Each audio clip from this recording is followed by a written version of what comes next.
2 weeks ago, we heard of the death of Georgina Beyer after a period of illness.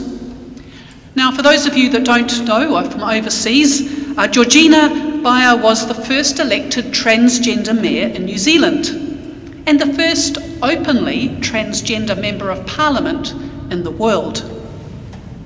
She had previously been an entertainer and sex worker in Wellington before moving to the Wairarapa and the town of Carterton.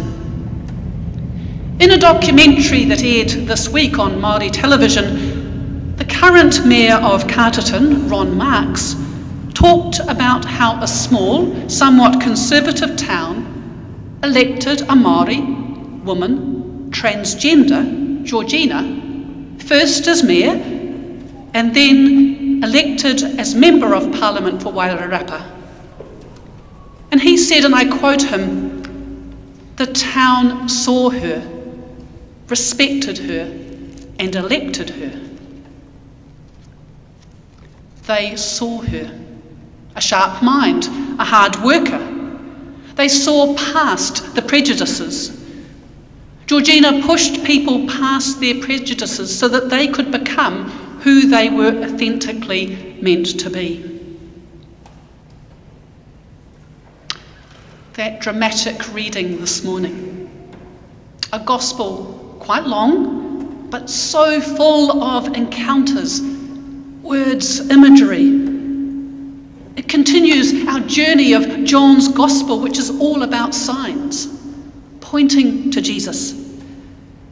And while the Pharisees questioned and debated about Jesus, people were healed, lives were changed.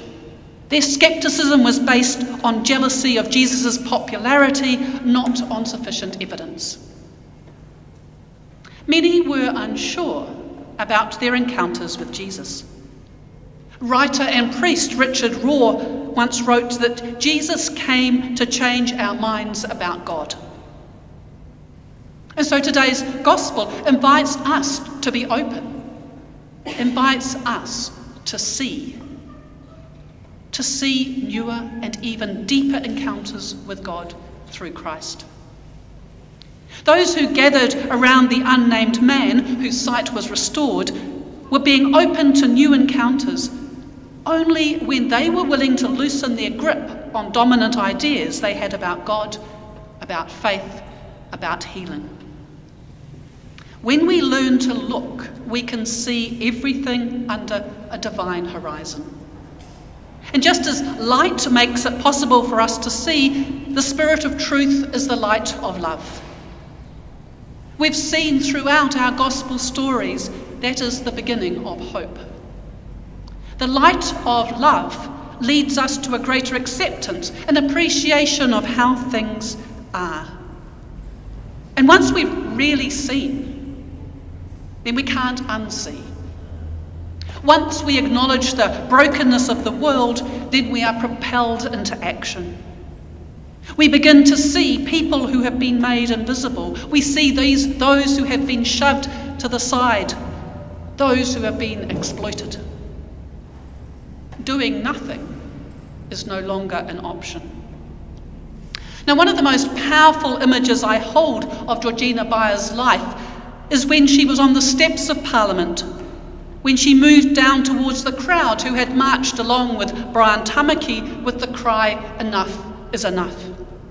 And at the risk of her own safety, she walked down the steps, and she was filmed countering the verbal abuse she was receiving. And I quote, "Why do you hate people like us so much? Be real Christians. I have known much more Christian charity from other people than what I have seen from you today. I am going to come and look each and every one of you in the eye. Your hatred is totally intolerable.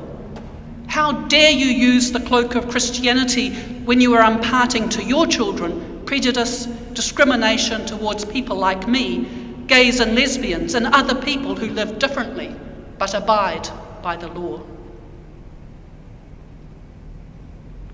Now, as I reflect on those words, powerful as they are, as I reflect on Georgina Beyer's life and her impact on many, I'm not sanctifying her.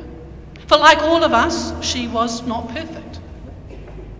But what I am doing is acknowledging the way she saw people who she interacted with in her world, and how she in turn pushed them, and indeed us, to see things and people differently. Today's gospel includes the reminder to hear again Jesus' rejection of a causal link between disability and sin. And there are too many people who continue to hold attitudes that blame people for who they are, their disability, their unemployment, their illness, their sexuality. And then there's the grip of the prosperity gospel, so strong, that false teaching that people who prosper are blessed and people who are not, it's because of their own fault, because they're bad. And then there's that really strange healing, that rather icky healing, that spitting on mud and pushing into the eyes, and then the washing in the pool.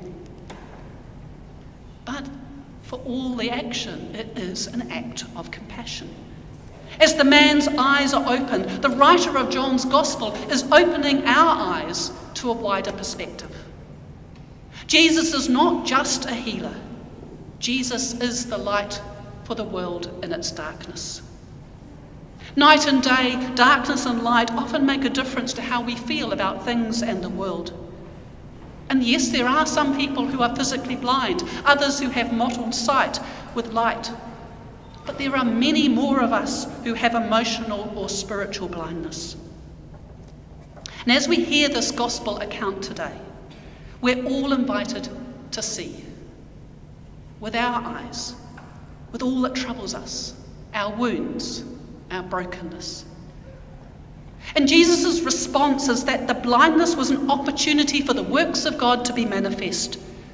And to walk in the light is not to be naive. It's not about being happy. It's about owning a commitment to justice, embracing a stance of compassion for all human beings. Jesus is the image, the exact reflection of God, and we are called to become that image of Jesus. And so as we gather for this worship, as we receive the sacraments, as we hear beautiful music, good liturgy, in turn we are to be the light in places of darkness in our world. To hold on to the flicker of light that we are in places of darkness in our own lives. Jesus paused, stopped, saw, healed in ordinary places. He mixed with outsiders. He showed love towards sinners, tax collectors, prostitutes, those on the edges of society. And the only ones that Jesus ever expressed anger towards were those who thought they were good and had all the answers. The first step towards movement from blindness to sight is to acknowledge our blindness. And we are all blind to one thing or another. This gospel passage invites a movement from head to heart. The questioning of the man who had been blind, the questioning of his parents, the trying to understand the what and the how, somehow stopped many around him noticing what was right or who was right in front of them. A transformation of one who could not see, who could not only see but also recognise the one who healed him. And when we really see and are given new eyes, new insight, new vision, new understanding, then we can address the injustices. We can stop hiding ourselves from shame. And we know we live in a world where the rich are getting richer. Many struggle to afford the basic necessities of life. This week we remembered the 51 people who lost their lives through an act of terrorism in Christchurch 4 years ago, as they were attending worship. We acknowledge that discrimination thrives when minorities are allowed to perpetuate threats and cause fear and worse. What we heard this morning is part of Jesus' new paradigm, a world that's not self-centred. His world is often unwelcome, threatening to those who have the power, those who make policy, those who perpetuate violence. For those of us who follow the teaching of Christ, there's a cost. Jesus' actions led him to a violent death, but as we know, and as we'll celebrate at Easter, that was not the end.